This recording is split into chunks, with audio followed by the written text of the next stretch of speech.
What do you remember about your childhood? Maybe riding your bike, running through sprinklers, and watching cartoons on Saturdays. But Kyle Colvin remembers doctors, monitors, and white hospital walls.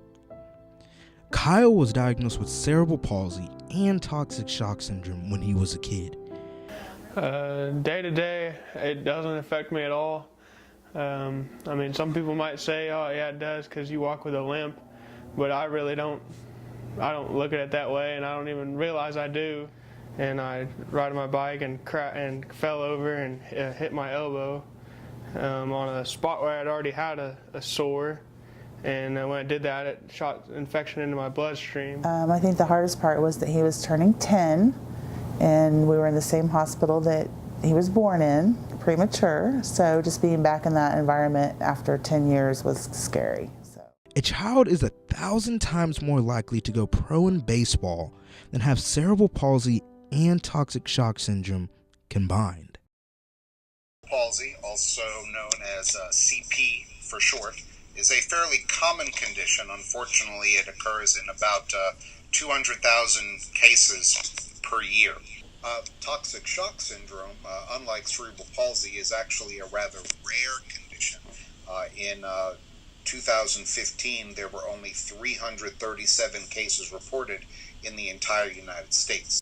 While the aggressive disease took over his body, Kyle relied on the support of his family to help him through everyday life. I was there with him mostly all day, every day, and then my mother-in-law was there a little bit, and of course his dad came when he could, but we were pretty much with him all the time. I spent every night at the hospital with him.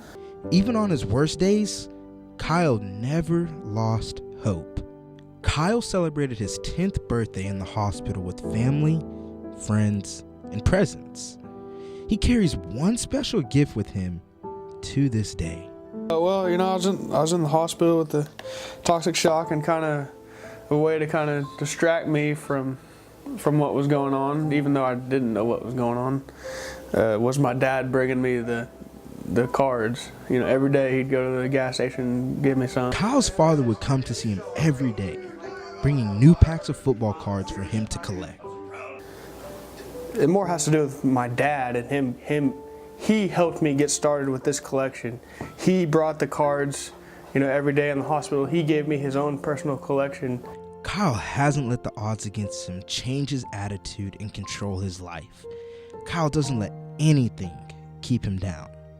He's just a positive person. I think just the way he talks, the way he acts around his friends, what he does for his friends. He's just a really positive guy and always puts a smile on your face. He's always laughing. Oh, my faith is always 100% that he was going to be all he could be, and I think he's surpassed that as far as getting ready to graduate, and he continually impresses us. With a continued faith in his family and a strong faith in God, Kyle feels like nothing can stop him.